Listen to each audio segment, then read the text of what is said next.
오늘 우리에게 주시는 하나님의 말씀은 시편 139편 1절부터 24절까지의 말씀입니다.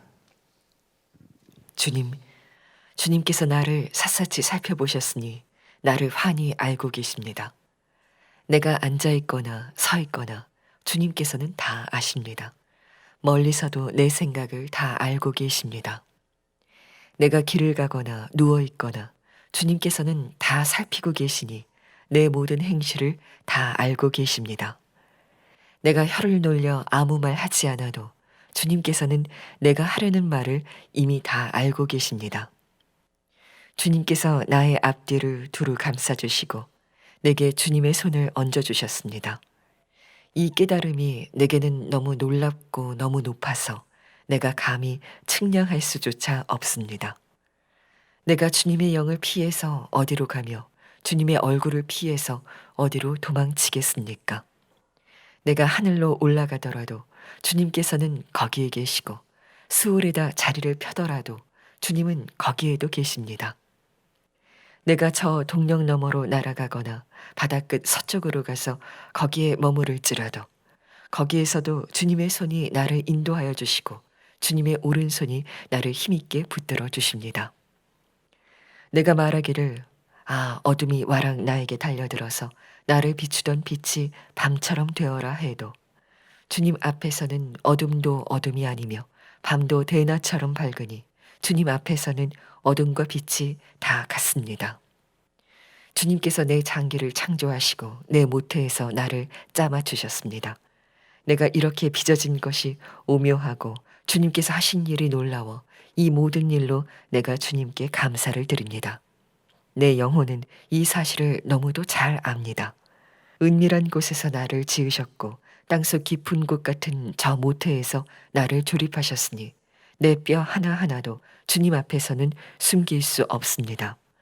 나의 형질이 갖추어지기도 전부터 주님께서는 나를 보고 계셨으며 나에게 정하여진 날들이 아직 시작되기도 전에 이미 주님의 책에 다 기록되었습니다.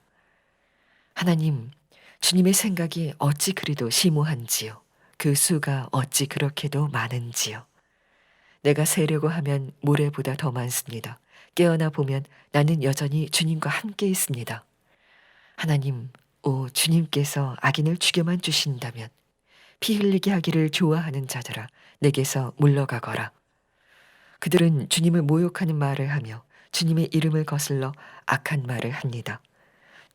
주님을 미워하는 자들을 내가 어찌 미워하지 않으며 주님께 대항하면서 일어나는 자들을 내가 어찌 미워하지 않겠습니까? 나는 그들을 너무나도 미워합니다. 그들이 바로 나의 원수들이기 때문입니다. 하나님, 나를 샅샅이 살펴보시고 내 마음을 알아주십시오. 나를 철저히 시험해 보시고 내가 걱정하는 바를 알아주십시오. 내가 나쁜 길을 가지나 않는지 나를 살펴보시고 영원한 길로 나를 인도하여 주십시오. 아멘. 하나님의 말씀입니다. 자리에 앉으시겠습니다. 오늘 예배 오신 여러분들을 진심으로 축복합니다. 오늘 예배 중에 하나님의 사랑에 대한 확신이 여러분 안에 아주 충만하게 되기를 축복합니다.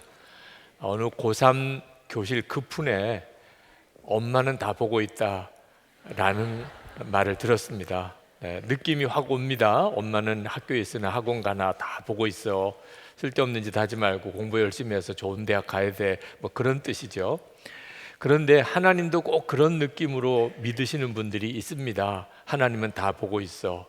내 모든 걸 다 보고 있어. 다 알고 계셔. 틀린 말은 아닙니다. 시편 139편도 다윗이 그렇게 고백하고 시작을 하고 있습니다. 하나님은 나를 샅샅이 다 보고 계시다. 1절에 보면 주님께서 나를 샅샅이 살펴보셨으니 나를 환히 알고 계십니다. 하나님께서 내 모든 말과 행동, 아무도 없을 때 내 살았던 것까지 아시는 하나님이신 것을 정말 믿게 되면 그건 두려움일 수밖에 없겠죠.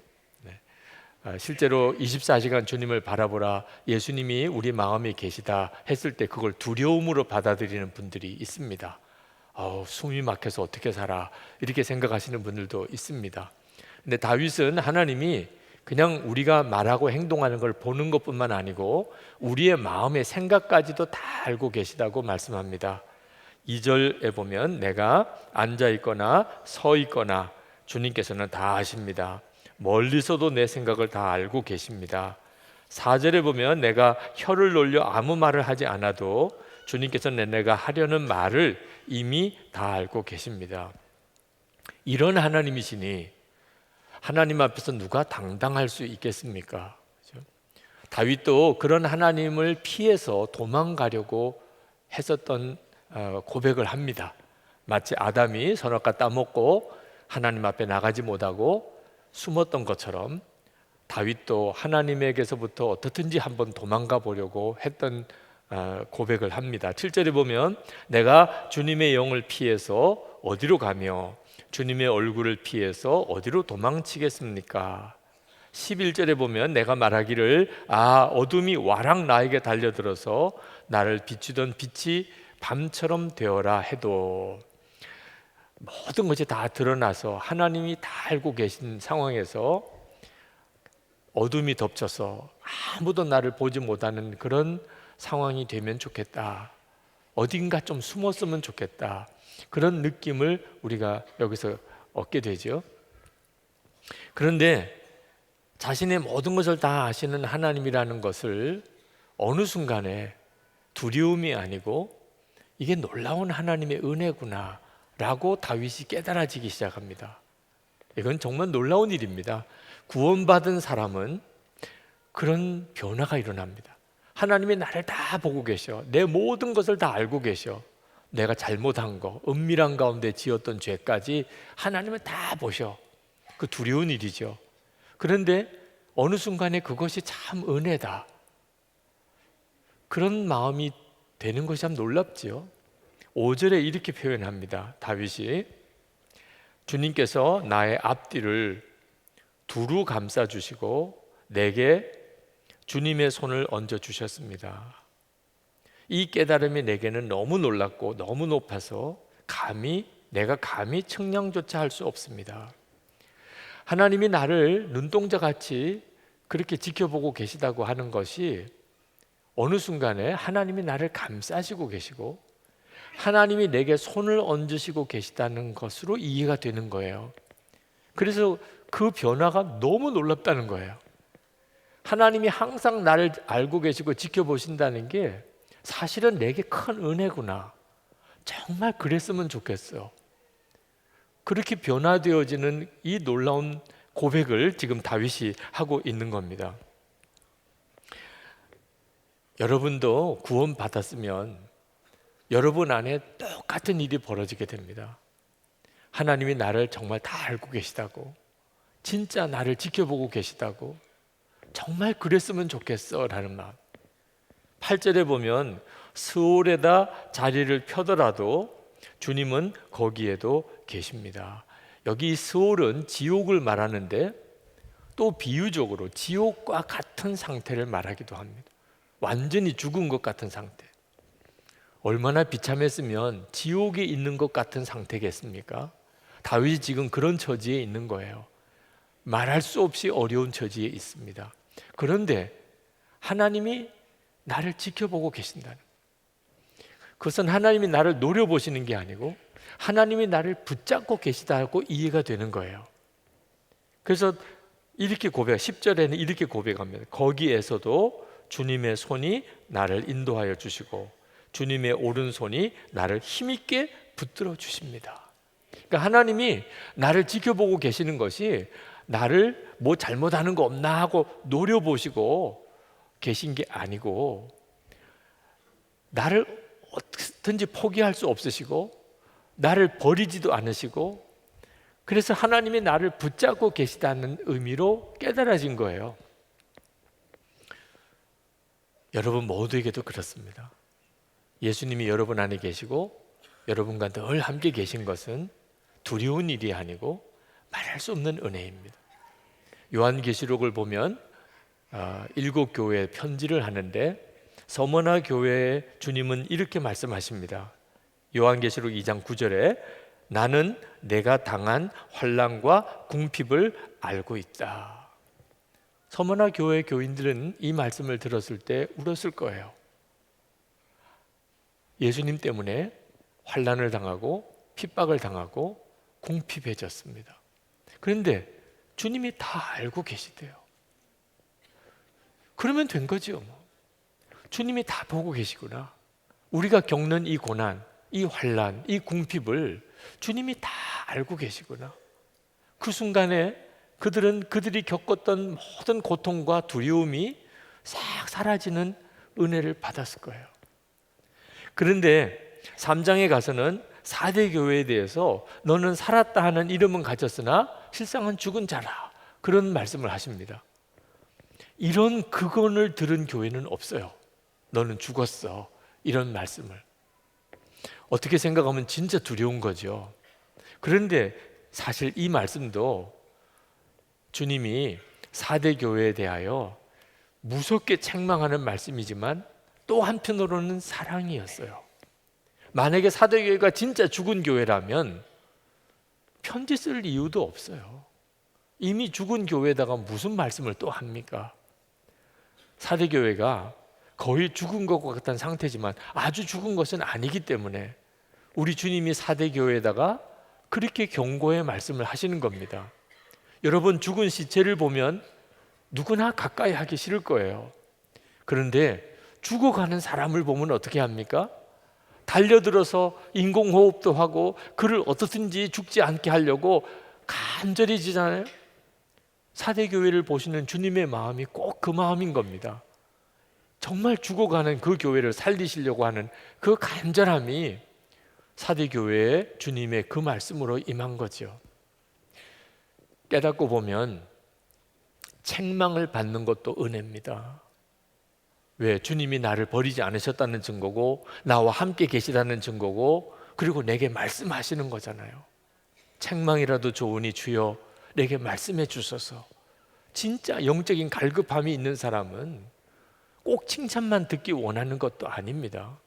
주님, 책망이라도 좋으니 내게 말씀해 주세요. 그런데 이 순간에 다윗은 더 깊은 은혜의 눈이 열리게 됩니다. 하나님이 자기를 창조하셨다는 것에 대해서 눈이 뜨인 겁니다. 13절부터 보면 주님께서 내 장기를 창조하시고 내 모태에서 나를 짜 맞추셨습니다. 내가 이렇게 빚어진 것이 오묘하고 주님께서 하신 일이 놀라워 이 모든 일로 내가 주님께 감사를 드립니다. 15절에 은밀한 곳에서 나를 지으셨고 땅속 깊은 곳 같은 저 모태에서 나를 조립하셨으니 내 뼈 하나하나도 주님 앞에서는 숨길 수 없습니다. 나의 형질이 갖추어지기도 전부터 주님께서는 나를 보고 계셨으며 나에게 정하여진 날들이 아직 시작되기도 전에 주님의 책에 이미 다 기록되었습니다. 어머니가 자기를 낳았지만 실제로 자기를 만드신 분은 하나님이시라는 거예요. 다윗은 지금 아주 비참한 처지에 있어요. 그런데 다윗은 스스로 하나님이 만드신 자임을 깨닫게 됩니다. 그냥 우연히 태어난 게 아니에요. 어쩌다가 생긴 존재가 아닙니다.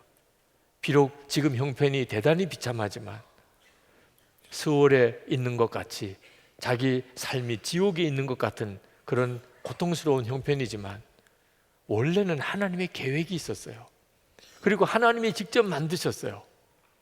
그래서 하나님이 만드신 존재예요, 자기가. 이 사실을 깨닫고 난 다음에 다윗에게 일어난 변화가 뭐냐면 하나님이 나를 지켜보고 계시는 것이 사랑의 눈이라는 사실을 알게 된 거예요. 하나님이 나를 만드신 분이시기 때문에 항상 나를 지켜보시는 게 그 까닭이구나. 나를 지으신 분이시니까 나를 지켜보시는구나.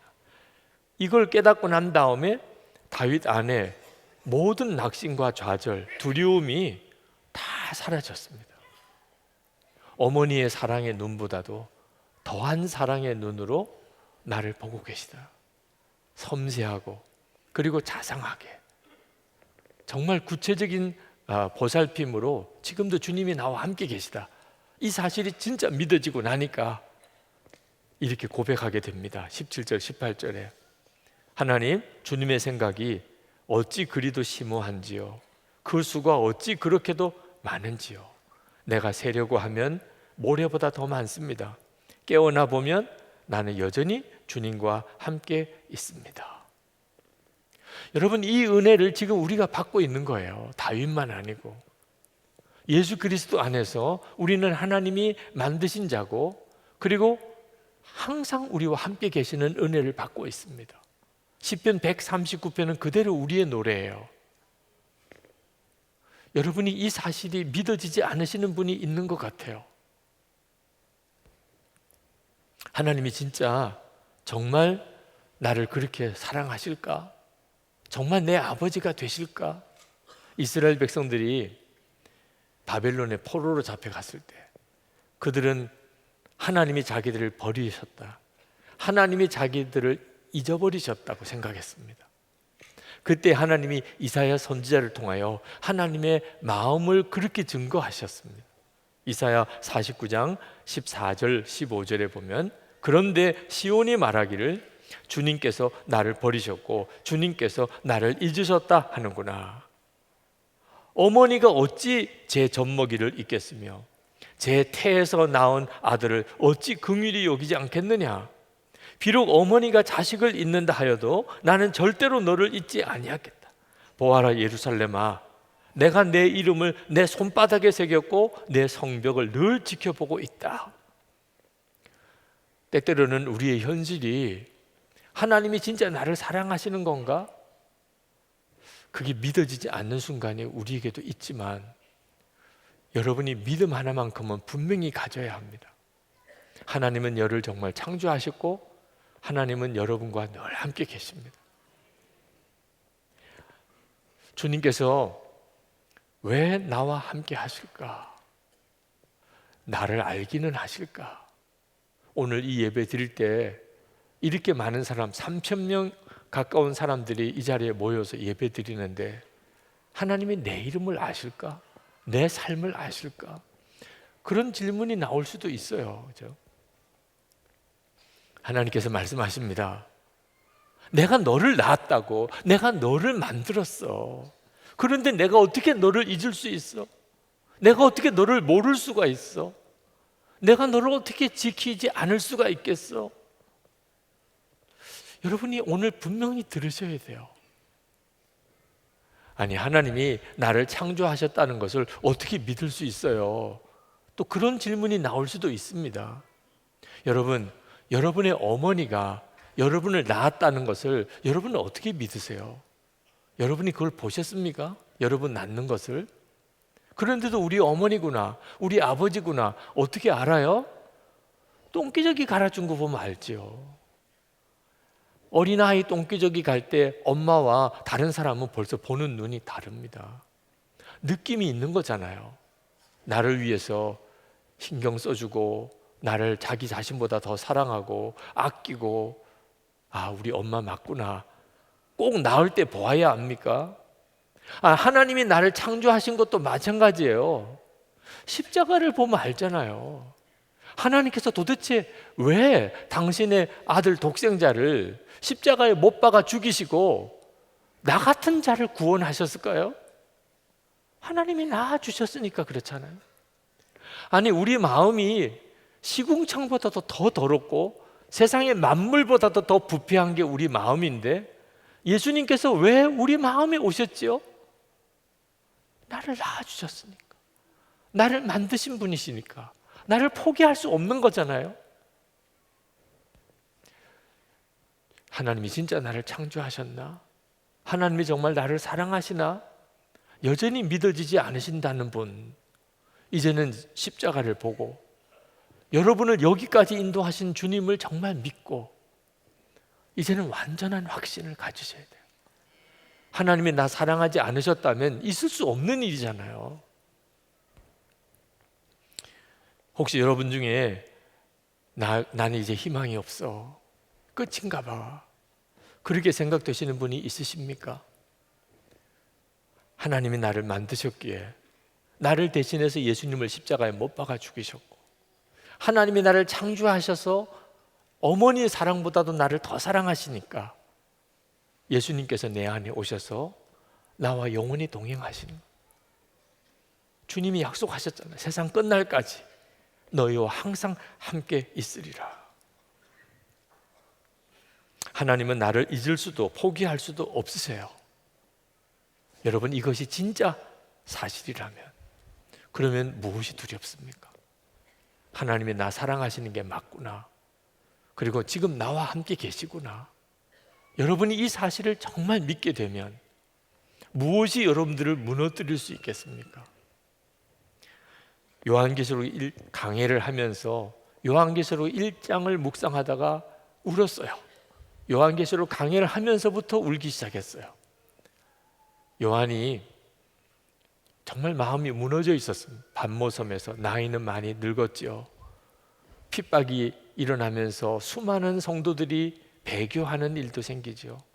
교회들마다 흔들리는 소식들이 들려오지요. 이렇게 교회는 무너지는 건가? 복음은 여기서 이렇게 끝인가? 그런 답답함이 요한에게 밀려왔었을 때예요. 그때 영광 중에 주님을 만납니다. 주님을 영광 중에 만나 뵙고 요한은 꼬꾸라졌어요. 그 영광을 감당할 수가 없었어요. 죽은 사람처럼 그냥 완전히 쓰러져 버렸어요. 그러나 요한은 그런 가운데 정말 눈물이 터졌을 거예요. 왜 그랬지요? 주님의 영광을 보면서 내가 너와 함께 있잖아. 너는 혼자 있는 게 아니야.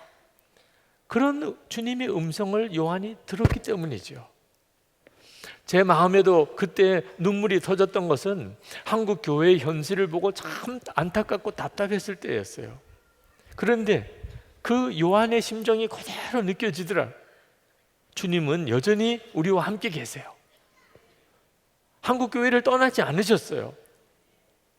예수님이 한국 교회를 떠나셨다면 지금 예수님을 영접하는 사람은 설명할 방법이 없어요. 오늘도 은혜를 사모하여 이렇게 예배드리러 온 우리의 마음을 뭐라고 설명해요? 주님이 이끌지 않으시면 어떻게 이렇게 은혜를 사모하러 우리가 주님께 나올 수 있겠어요? 지금도 주님의 놀라운 역사와 기도의 부흥이 여전히 일어나고 있어요. 주님은 우리와 함께 계신 거예요.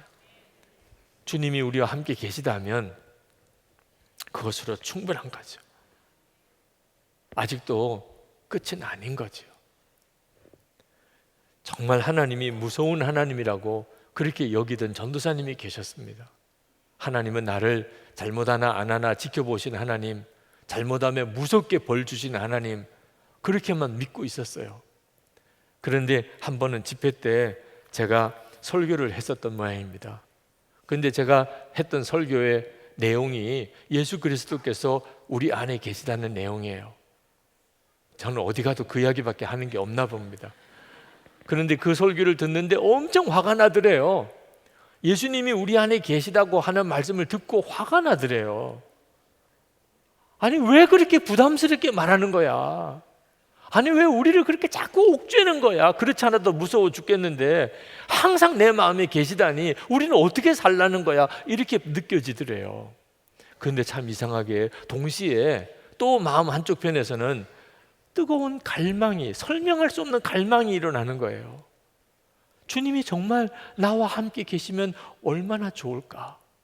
진짜 주님이 나와 함께 계시다면 나도 좀 그런 눈이 뜨였으면 좋겠다. 그런 갈망이 동시에 또 일어나더래. 그래서 설교가 끝나고 통성기도하는 시간에 자기도 모르게 주여 정말 저와 함께 계십니까? 만나고 싶습니다. 저도 주님을 만나고 싶습니다. 그리고 그날 주님을 바라보는 눈이 뜨였다는 거예요. 그리고 그분이 이렇게 고백을 했습니다. 그날 예수님이 없이 살았던 삶이 얼마나 참혹했는지 보았습니다. 예수님 없는 삶이 자유라고 생각했는데 아니었습니다. 예수님이 언제나 저와 함께 계셨습니다. 그래서 저도 예수님과 동행하기로 결단했습니다. 그 순간 하나님께서 나의 목자이시기에 아무런 부족함이 없다는 다윗의 고백이 제게도 실제가 되었습니다. 나를 어려운 길로 내몰고 힘들게 하는 두려운 하나님이 아니라 수없이 들었으나 알지 못했던 사랑의 하나님을 만나게 되었습니다. 나와 늘 함께 계시고 나를 지켜보시는 것이 이게 설명할 수 없는 하나님의 은혜요 사랑인 겁니다. 사모님들 세미나에 가서 말씀을 전했습니다. 그리고 어느 한 사모님이 이런 고백을 하셨습니다. 그동안에 목회는 어떻게 해야 되나, 사모 역할은 도대체 어떻게 감당하나 두려움과 염려로만 가득했었습니다. 그런데 오늘 목사님의 말씀을 통해서 답을 얻었습니다. 주님의 음성을 들었습니다. 내가 있잖아.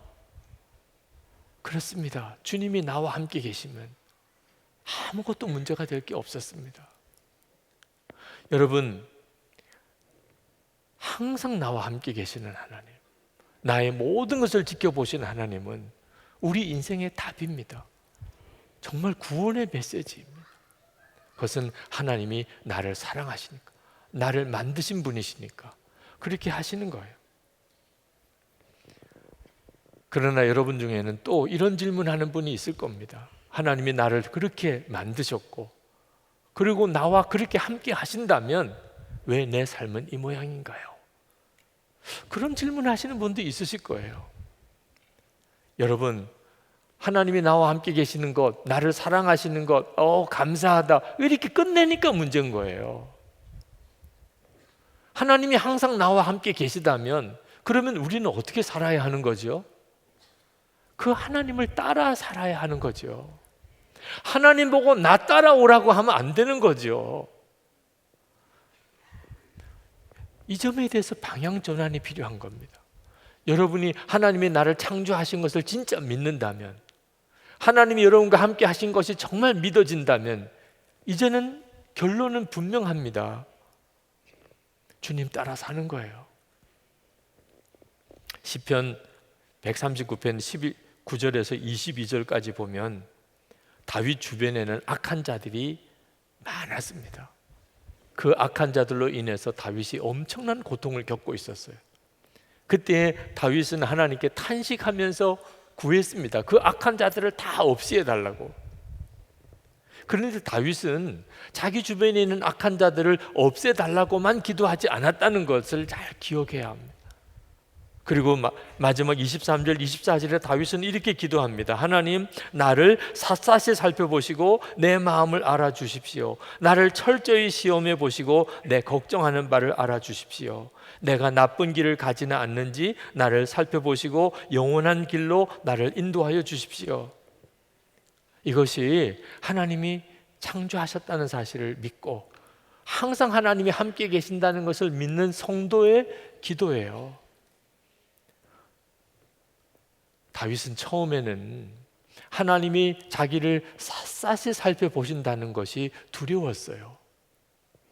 그래서 거기서부터 도망가려고 했었어요. 그런데 지금 마지막에 와서는 하나님께 오히려 나를 샅샅이 살펴달라고 기도하고 있어요. 하나님, 나를 샅샅이 살펴주세요. 하나님, 내 마음까지 하나님이 다 들여다봐 주세요. 왜 그렇죠?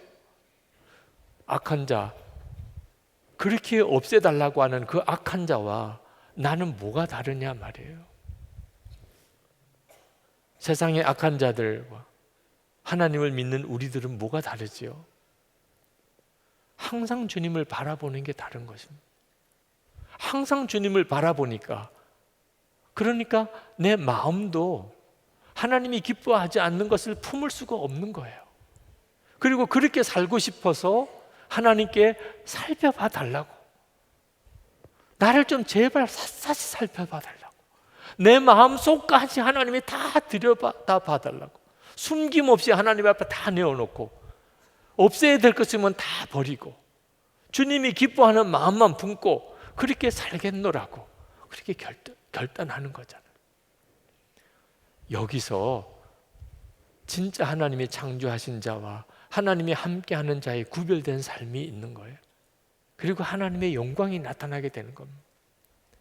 오늘 이 시간 하나님이 창조하셨음을 믿고 하나님이 항상 나와 함께 계심을 정말 믿고 바라보시는 여러분도 다윗처럼 기도해야 합니다. 하나님, 더 살펴봐 주세요. 아주 샅샅이 살펴봐 주세요. 하나님, 내 마음까지 하나님 다 들여다봐 주세요. 예수 동행 일기를 쓰시고 나눈 방에서 나누라 그러면 기겁을 하는 분들이 있어요. 어떻게 일기를 나누라고 합니까? 뭐 감추고 있길래 그렇게 기겁을 하는지 모르겠어요. 오늘 다윗의 기도를 한번 잘 주목해 보세요. 다윗은 샅샅이 살펴봐달라, 내 마음까지 다 들여다봐달라고 하잖아요. 그렇게 해서 주의 인도함을 받고 싶어 하잖아요. 성도들끼리 서로 일기를 서로 나누는 것은 사실은 이 기도의 그대로의 결론이에요. 감출 게 뭐 있어요? 감추어질 게 있으면 빨리 버려야죠. 오늘 성찬을 받습니다. 성찬은 이 시편 139편 그대로 우리가 누리고 사는 하나님의 은혜의 시간이에요. 주님과 우리가 주님의 살과 피를 먹고 마심으로 온전히 하나가 됩니다. 그 말은 주님이 항상 나와 함께 계시고 내 모든 삶을 지키고 함께 계신다는 뜻이죠. 우리가 성찬을 받을 때 우리의 기도가 무엇입니까? 다윗처럼 기도하는 겁니다. 하나님, 나를 샅샅이 살펴보시고 내 마음을 철저히 시험해 보시고 내가 나쁜 길을 가지나 않는지 나를 살펴보시고 영원한 길로 나를 인도하여 주십시오. 그렇게 기도하시고 오늘 이 성찬을 받으시기 바랍니다. 그리고 이제부터는 정말 주님과 동행하는 삶, 아무도 없는 혼자만의 시간이라도 주님과만 온전히 동행하는 삶, 주님을 향하여 마음의 문이 활짝 열린 삶, 그렇게 살면서 하나님의 영광을 드러내는 여러분 되기를 축복합니다.